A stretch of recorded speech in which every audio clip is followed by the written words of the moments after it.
السلام علیکم جی، لمحہ نیوز کے ساتھ میں ہوں آپ کی ہوسٹ فیرا فیض۔ وومنس ڈے اسپیشل سیریز میں آج جو خاتون میرے ساتھ موجود ہیں، انہوں نے گلف وار میں اکیلے سفر کیا پاکستان تک، اپنے 5 بچوں کے ساتھ انہوں نے ڈرائیو کی۔ کون سی ہرڈلز کا ان کو سامنا کرنا پڑا، بارڈرز پہ کیا حالات تھے، اور ایک ایسے موقع پہ جب گلف وار ہو رہی تھی، اس موقع پہ یہاں تک سفر کرنا ایک بہت بڑی بات ہے۔ اس عظیم ماں کو آج ہم آپ کے سامنے لے کر آئے ہیں اور ان کی کہانی ہم آپ سے شیئر کریں گے۔ ان کا نام ہے سعیدہ قمر صاحبہ۔ السلام علیکم میم، کیسی ہیں آپ؟ وعلیکم السلام، thank you for inviting me. Ma'am سب سے پہلے تو مجھے یہ بتائیے کہ گلف وار میں آپ ماشاءاللہ ینگ تھیں، تب اپنے 5 بچوں کو گاڑی میں بٹھا کر لے کے آنا، یہ جو کہانی ہے کائنڈلی یہ مجھے بتائیں، ہماری آڈینس کو بتائیں، کیونکہ مجھے بہت کریوسٹی ہے یہ کہانی سننے کی۔ کائنڈلی اس کو بتائیے کہ کس طرح سے یہ سلسلہ شروع ہوا اور پاکستان پہنچنے تک کون سی ہرڈلز تھیں، کون سی مشکلات تھیں جن کا آپ کو سامنا کرنا پڑا؟ میں کویت گئی تھی 1977 میں، آفٹر آئی گاٹ میرڈ۔ تو 90 میں جب یہ وار ہوئی ہے، اٹ واز اے تھرسڈے اور ایوری تھنگ واز نارمل۔ ہم اپنی نارمل تھرسڈے فرائیڈے وہاں آف ہوتا ہے نا، اور نارمل میں اپنا ناشتہ بنا رہی تھی بچوں کے لیے، تو میری سسٹر کا فون آیا نا، اینڈ شی ٹولڈ می کہ انویژن ہو گئی ہے نا، Kuwait has been invaded by Iraq, which was quite a big shock for us. تو اینی وے کافی دن گزر گئے اور اسی کشمکش میں کہ اب کیا ہوگا، ہم یہ سوچ رہے تھے کہ نہیں یہ زیادہ لمبی بات نہیں جائے گی نا، وار جلدی ختم ہو جائے گی، but it was not like that. اور پھر آہستہ آہستہ فیملیز موو ہونا شروع ہوئیں، اپنے اپنے ملکوں میں جانا شروع ہو گئی۔ 13th یہ 2 اگست کو ہوئی تھی انویژن، تو وی ویٹڈ ٹل سپٹمبر، 13 سپٹمبر کو دین وی ہیڈ ٹو پیک اپ، کیونکہ وہاں حالات یہ ہو گئے تھے کہ لوگوں کو پکڑ پکڑ کے ان کو ٹارچر کیا جاتا تھا کہ آپ اپنے ملکوں میں چلے جائیں، واپس چلے جائیں۔ عراقیز بہت وائلڈ ہو چکے تھے اور ان کا ساتھ دیا فلسطینیوں نے، وہ بھی they were taking advantage of this situation, لوٹنا، گھروں میں آ کے جو چیز پسند آئی ہے وہ اٹھا کے لے جانی، اور ہمارے اندر وہ تھا ہی نہیں کہ ہم ان کو منع کریں، اور ایک ڈر بھی تھا، بہت زیادہ ڈر تھا۔ اس وقت میری 5 بیٹیاں تھیں، اور بیٹیوں کے ساتھ تو ویسے ہی آپ کو پتہ ہے اٹس ویری ویری رسکی۔ کبھی میں سوچتی تھی ان کے بال کاٹ دوں، ان کو بوائز والے کپڑے پہنا دوں، کبھی میں سوچتی تھی کہ میں کس طریقے سے ان کو چھپاؤں، اور میں خود بھی ینگ تھی اور وی ڈنٹ نو۔ ایک بار تو ہماری بلڈنگ میں ہی بلڈنگ پہ اٹیک ہوا، انہوں نے وہ پیٹرول بم پھینکا نا on the 3rd floor, we were living on the 1st floor, تو وہ ساری آگ، ظاہرہ شعلے نیچے آئے، تو ہماری گاڑیاں نیچے کھڑی تھیں، آپ کو پتہ اپارٹمنٹس میں نیچے پارکنگ ہوتی ہے، تو ہم سارے ڈرائیورز وی ڈیسائیڈڈ کہ ہم جا کے اپنی گاڑیاں سیو کر لیں۔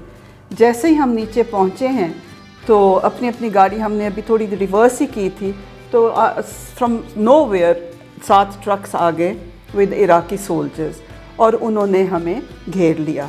میری گاڑی کے بھی انہوں نے آ کے دروازہ کھولا ہے، اور گن وہ پوائنٹ پہ انہوں نے ہمیں کہا کہ باہر نکلیں، پکڑ کے مجھے اس نے گھسیٹا ہے اور ایک پلر کے پاس مجھے کھڑا کر دیا، بٹھا دیا۔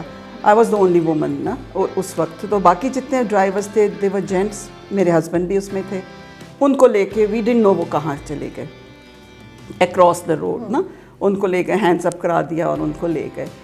اب میں نیچے بیٹھی اور میں دیکھ رہی ہوں سارے سولجرز نے مجھے گھیرا ہوا ہے، بچے میرے اوپر میرے گھر میں، اور ایک ماں کے اوپر وہ کیا کیفیت تھی کہ میری 5 بیٹیاں ہیں، بالکل، اور بیٹیوں کو لے کے مائیں ویسے بھی آپ سوچ سکتی ہیں نا خود ہی، ہاں آپ سمجھ سکتی ہیں بالکل۔ اور سب سے چھوٹی بیٹی میری سال کی تھی، اور پھر آئی جسٹ لکڈ اراؤنڈ، تو مجھے ایک بزرگ سا وہ تھا سولجر، تو اس کو میں نے ریکویسٹ کی، میں نے کہا کہ مائی ڈاٹرز، عربی تھوڑی بہت میں بول لیتی تھی الحمدللہ، تو میں نے اس سے بات کی اور میں نے اسے بتایا کہ میری بچیاں اوپر ہیں اور اکیلی ہیں، تو مجھے جانے دو۔ تھوڑی دیر کے لیے اس نے دیکھا، باقیوں کو دیکھا، اس نے مجھے پکڑا، بازو سے گھسیٹتا ہوا مجھے سیڑھیوں سے لے گیا، اور میرا جو فلیٹ تھا نمبر 1 وہ اس نے کہا کہ کون سا شکا کہتے ہیں فلیٹ کو نا, کہ تمہارا کون سا ہے. تو میں نے بتایا نا, اس نے زور سے دروازہ کھولا اپنے بوٹس کے ساتھ نا, اور بچے میرے سہمے ہوئے. اور میں نے اس سے کہا میرے بچوں کو کچھ نہ کہنا, پانی پلاؤ مجھے نا. ہی سیڈ کہ گیو می واٹر. تو میں نے اسے پانی دیا اور مجھے کہتا کہ اندر ہی رہو اور بند کر دو یہ دروازہ اور ڈونٹ کم ڈاؤن. تو میں نے کہا کہ میرے ہسبینڈ, تو کہتا ہے ایسے کر کے نا, تو چلا گیا.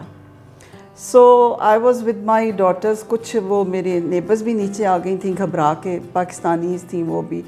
اور میں نے انہیں یہی کہا, میں نے کہا ایک بہت زیادہ نا پینک کر رہی تھی, تو آئی جسٹ شاؤٹڈ ایٹ ہر. میں نے کہا کہ اس وقت ہوش سے کام لینے کی ضرورت ہے, یہ اس طرح واویلا مچانے کی ضرورت نہیں ہے. Just keep quiet. ہمارا گھر ایسا تھا, فلیٹ ایسا تھا کہ وہ بہت بڑی ونڈو تھی جو کہ سمندر کی طرف کھلتا تھا نا. I could see, so I couldn't see کہ وہ ہمارے مرد کہاں گئے ہیں.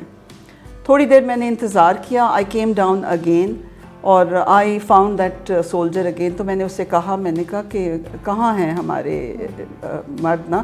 تو کہتا ہے کہ تم نیچے کیوں آئی ہو. He was quite annoyed about it نا. میں نے کہا کہ I want to know where my husband is. اب آپ کو پتہ ہے وار میں کچھ بھی ہو سکتا ہے. They could have done anything. بالکل. تو کہتا اچھا ابھی آ جائیں گے, ہم انویسٹیگیشن کر رہے ہیں. At that point I told them کہ آپ کی جو جنگ ہے وہ کویتیوں کے ساتھ ہے, ہم پاکستانی ہیں. We have nothing to do with this war. تو ان کو آپ جانے دو. تو کہتا اوپر چلی جاؤ, ابھی آ جائیں گے. اس طریقے سے میں کوئی 3 مرتبہ نیچے آئی. تو اینڈ میں یہ کہ اس نے مجھے دکھایا, دے ور اکراس دا روڈ, مطلب کہ یہ گھر ہے ہمارا, روڈ another روڈ اور پھر سمندر تھا نا. They were all lying down on the floor with their hands up, اور کہتے کہ ہم انویسٹیگیشن کر کے تو ان کو بھیج دیں گے. آپ یقین کریں کوئی تقریباً 20 منٹ بعد پھر میرے ہسبینڈ اور وہ سارے مرد واپس آئے ہیں.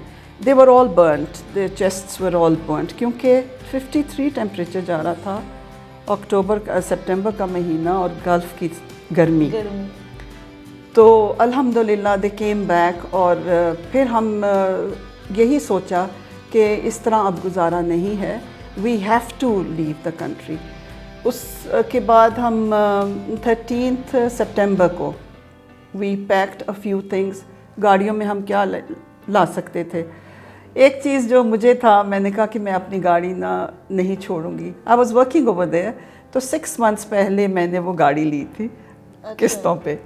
تو I really loved my car, اور میں نے محنت سے لی تھی. تو میں نے کہا میں پورا گھر سجایا اسی طرح چھوڑ کے جا رہی ہوں, گاڑی نہیں میں چھوڑوں گی. So people thought I was crazy, مگر میں نے کہا نہیں, میں نے کہا I know myself. تو تھوڑی بہت ہم نے چیزیں رکھی راستے کے لیے, اور ہمیں تو راستے کا پتہ ہی نہیں تھا کہ کتنا ٹائم لگے گا وہاں ہمیں پاکستان پہنچتے ہوئے. تو بہرحال 13 September we left Kuwait. We had to cross Kuwait, enter Iraq.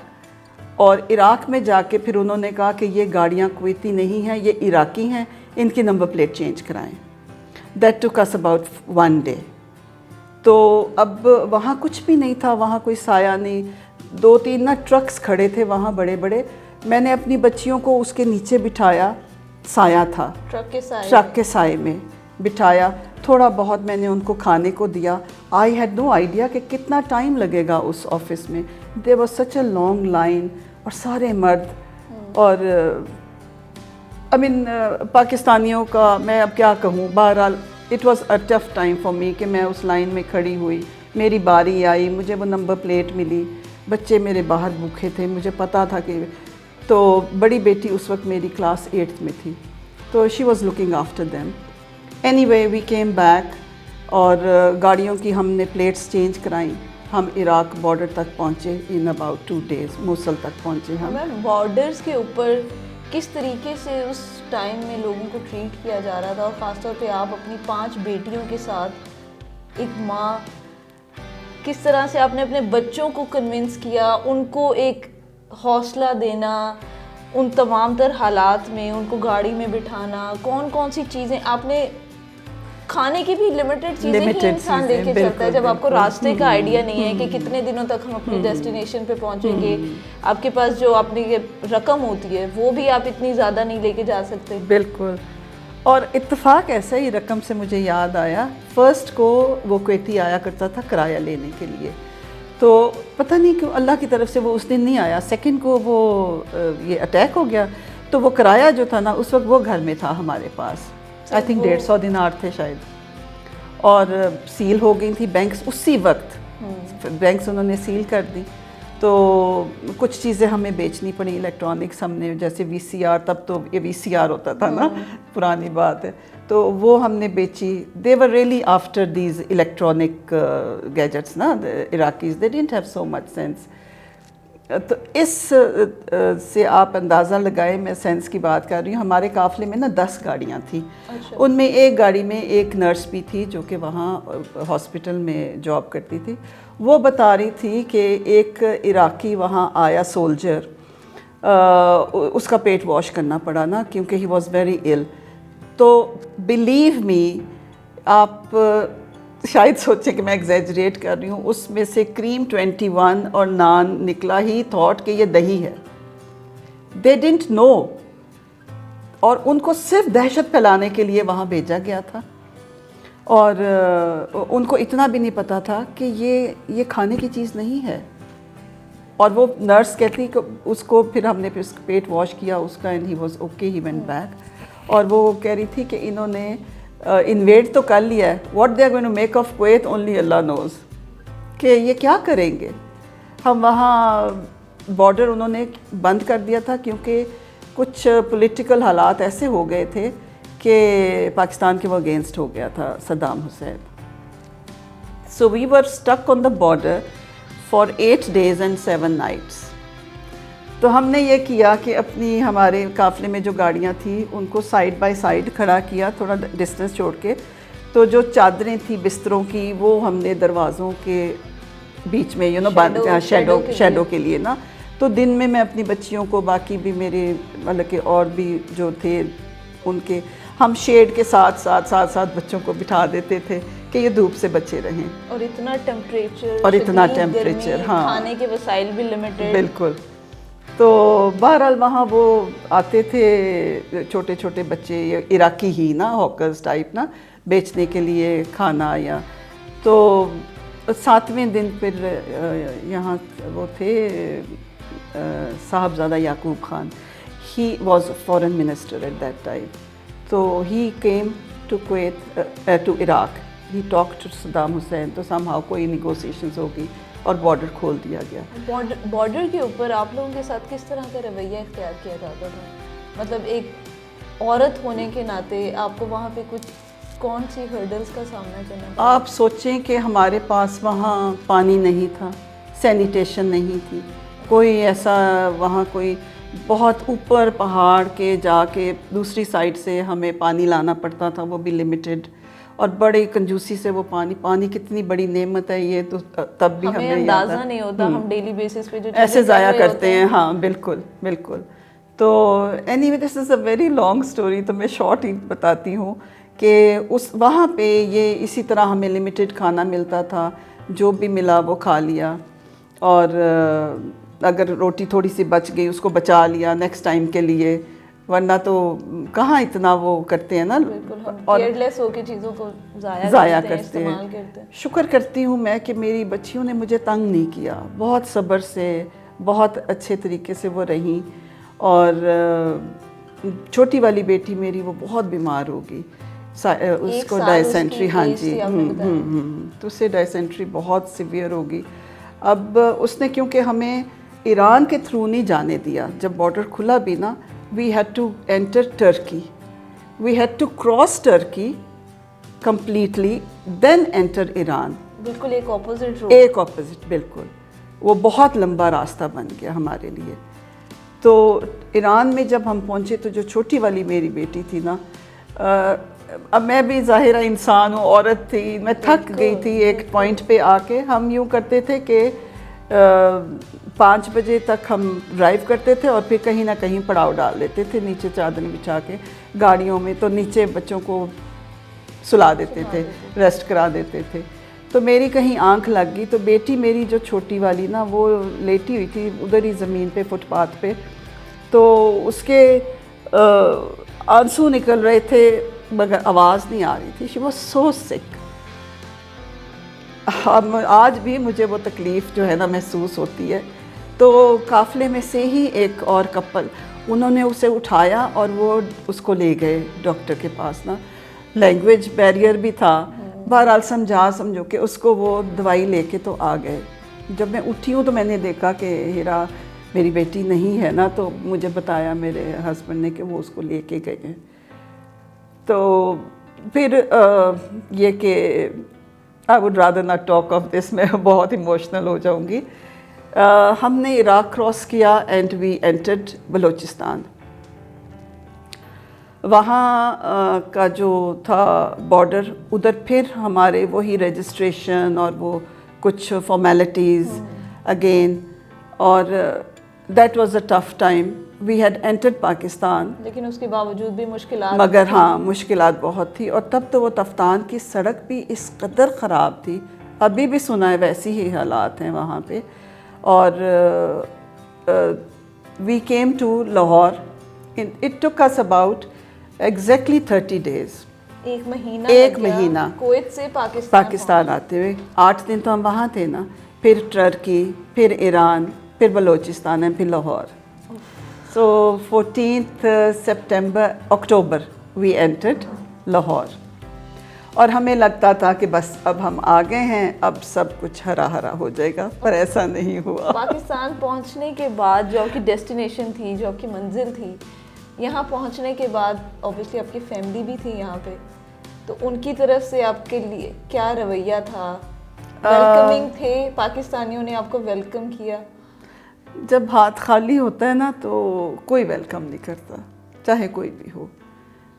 تو ہمیں 2 دن تو ہم نے کسی کے گھر اپنے لگے, میرے جو ہسبینڈ کے بڑے بھائی, ادھر ہم نے گزارا کیا, مگر ہمارا سامان جو تھا وہ گاڑیوں میں ہی رہا. I mean they did want, you know, it was a polite way of saying کہ پلیز اپنا ارینجمنٹ کر لو. Anyway ہمیں پھر 3rd day ہم نکلے ہیں, کرائے پہ ہم نے گھر لیا, اور وہاں پھر ہم نے سامان اتارا. میرے بچے وہاں بھی زمین پہ ہی سوئے, اور ہمارے پاس کوئی ایسے یوٹینسلز وغیرہ بھی نہیں تھے. آہستہ آہستہ شکر ہے اللہ کا کہ ہمیں کسی سے مانگنا نہیں پڑا, ہم نے کسی کے آگے ہاتھ نہیں پھیلائے. پاکستان پہنچیے تو آپ بالکل زیرو لیول پہ تھیں. ہاں جی, اس زیرو لیول سے اپنے آپ کو آپ نے کس طریقے سے, آپ کی وہ اسٹرینتھ, میں صرف جو جاننا چاہ رہی ہوں, میرے پاس بھی الفاظ نہیں ہیں, مجھے سمجھ نہیں آ رہی میں آپ سے کیا سوال کروں, لیکن اتنی اسٹرینتھ آپ کے اندر, یہ کوئی خاص کسی کو دیکھ کے آپ موٹیویٹ ہوتی تھی, کوئی خاص آپ کی موٹیویشن تھی سب کے پیچھے؟